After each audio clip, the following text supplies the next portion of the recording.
it was fun and it was nice seeing everyone play again. And syempre dun din sa kila Coach Joe kasi sila yung naging coach ng team namin. Um, the the physicality is there. It's just that siguro mas malalaki talaga yung kalaban namin kanina kasi parang 4 or 5 yata yung pure point guard dun sa lineup namin eh. So yung pag-crash pa lang ng boards, medyo hirap na talaga. Wala din sa style nung ibang teammates ko. So medyo mas hirap din kasi konti yung bigs namin, dalawa lang ata. Yung talagang big man or tatlo. But lahat naman, overall, it was the experience was fun and exciting. Richie, you're seen as first rounder, early first round, mga sinasabi na. How are you taking that? Is there a pressure on your part?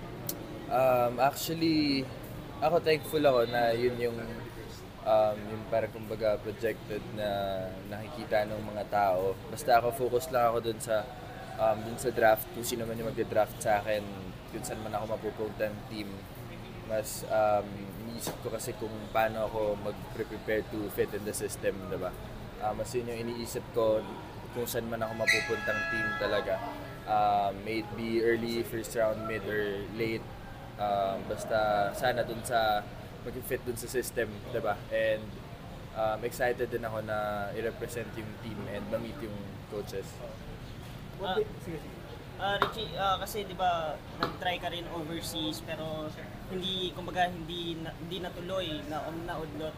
How are you seeing lang this pag-akyat mo sa PBA as a parang venture sa career mo pa? Ako kasi, PBA naman kasi talaga yung target ever since, di ba? Nagkaroon lang naman ng opportunities yung Filipinos to showcase our talents abroad. And yung sa akin, I'm big with designs. So, when I went there, tapos yun yung napag-usapan namin kasi nga mas kailangan nila yung makakapaglaro agad. And during naman nung stay ko doon, din naman ako na-injured. So,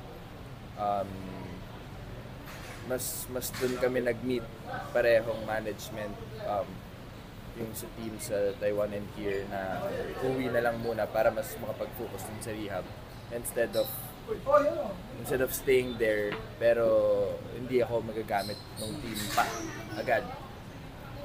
So ako, ito rin naman yung target from the very beginning.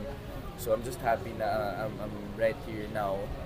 And yun, again, excited lang ako kasi ito naman yung target ng mga Pilipino talaga ever since growing up, diba? So, excited lang ako. Pero how do you come up with the decision?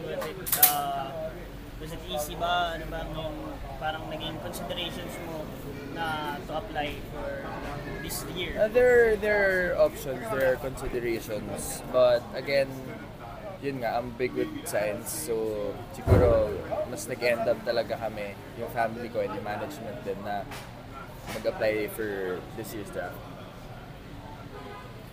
Okay.